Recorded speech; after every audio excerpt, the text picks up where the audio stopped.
need to outsource something, a basic need like that. So it's really important because that's kind of the way things are heading as they keep depleting all of our water sources and ruining the water cycle. We're getting less and less rain. What do the chickens and all those kind of birds do to that kind of soil? With integrating chickens? Huh? You're saying integrated chickens? No, what do the chickens do to that kind of soil?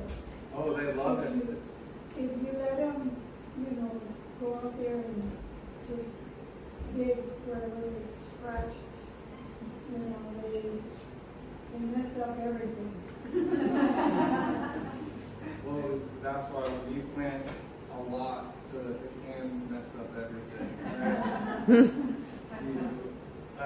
If you wanted, you could also put them in sections and rotate them if that's a problem. If there's too much of something, you just rotate them and let the stuff grow back. And that turns that problem into a solution because now when it grows back, it'll actually be more and more fertile each time because you're rotating that crop and the fertilization from the chickens, which creates a positive, healthy relationship with the soil.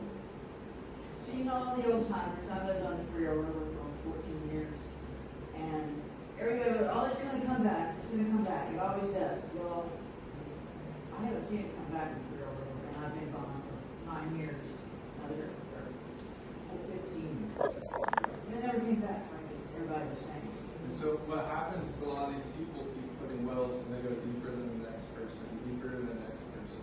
And these wells aren't as good as spring water. Our spring water is living energy. It's alive. It has a charge to it. It's a different phase than all the other waters, actually. Well water is fossilized water. It actually has often too much minerals in it. Whereas like rainwater is distilled and it has too little minerals in it. The spring water is distilled and then purified and recharged and mineralized by the earth. So it's a perfect for us.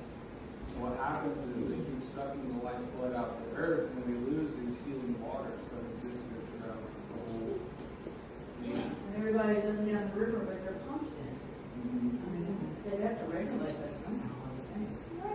I don't know how it's here, but you couldn't pump from the water, from the river there. Like Yeah. you could get it over can the river really say that? Yeah.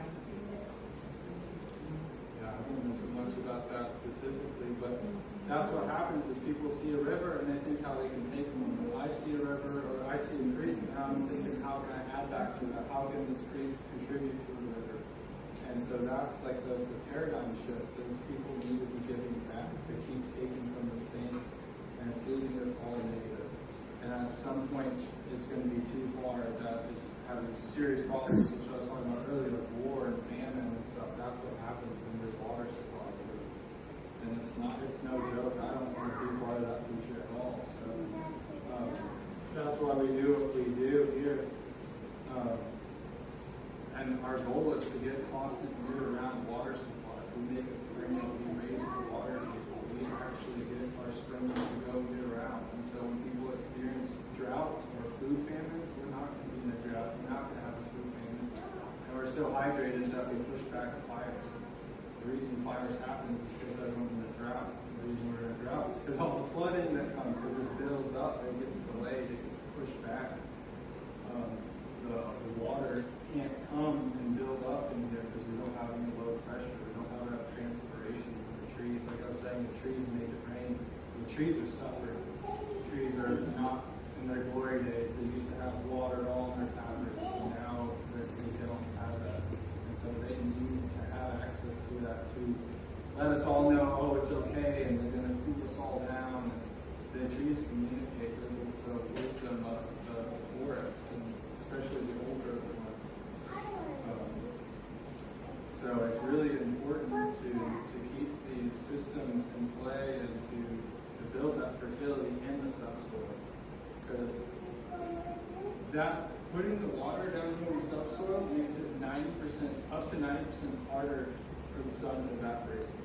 And now it takes like 90% more hours of energy to take that out of it. It's now in the land, it belongs to the land. And so, like I was saying, we go months without rain, that's not a problem. Our trees now have access to it. We don't have irrigation, but we have irrigation, in my opinion, because once these trees tap into it, they're very intelligent. If they want more water, they'll go into it. If they want less water, they'll go away from it. And so this, you can grow water-loving plants right next to dry-loving plants. You can grow acidic plants, loving plants right next to alkaline-loving plants. So everything we learned in gardening can be really thrown out the window, because you can grow sage right here and probably rice right there, which is absolutely insane to me.